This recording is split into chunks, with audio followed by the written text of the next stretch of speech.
s'il y a des dommages, ceux qui ont pris leur argent là, ils vont les dédommager. Voilà plusieurs jours que la barge assurant la traversée des personnes et des biens sur la rivière Moutaba est immobilisée. Une partie de sa structure engloutie par les eaux. Nous sommes au village Sambala, dans la sous-préfecture de Dongou, où cet accident perturbe fortement la circulation sur cet axe stratégique reliant plusieurs localités du département de la Likwala. À bord de l'embarcation se trouvaient 2 véhicules, dont une remorque lourdement chargée de marchandises, aujourd'hui éventrée sous l'effet de l'accident. Selon les premières informations, ce naufrage serait la conséquence de l'utilisation frauduleuse de la barge par des individus sans autorisation des autorités compétentes qui auraient organisé des traversées contre rémunération. Une initiative illégale qui a malheureusement conduit à cet incident aux lourdes conséquences.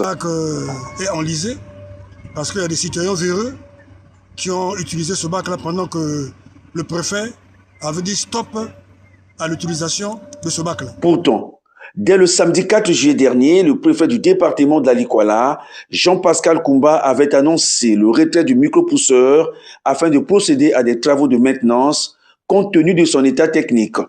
Une décision qui n'a malheureusement pas été respectée sur le terrain.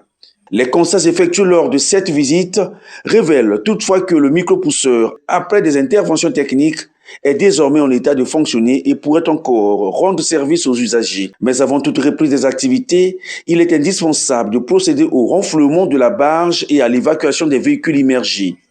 Conscient des difficultés auxquelles sont confrontées les populations, le préfet Jean-Pascal Koumba a engagé des discussions avec les partenaires chinois chargés de la construction des ponts sur les rivières Moutaba et Ibinga. À l'issue de ces échanges, il a été convenu que la partie chinoise mettra à contribution son expertise et ses équipements afin de sortir les véhicules coincés, renflouer la barge et permettre à la société CIB d'entreprendre les travaux de réhabilitation de l'ouvrage avant sa remise en service.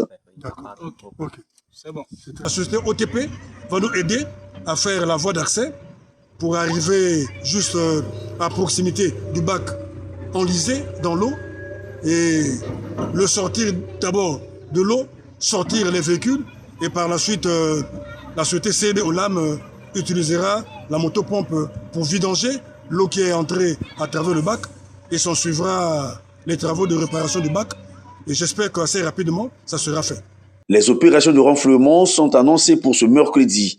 Elles devraient être réalisées dans les meilleurs délais afin de rétablir la traversée sur la rivière Moutaba et permettre aux populations ainsi qu'aux transporteurs de reprendre normalement leurs déplacements et leurs activités économiques.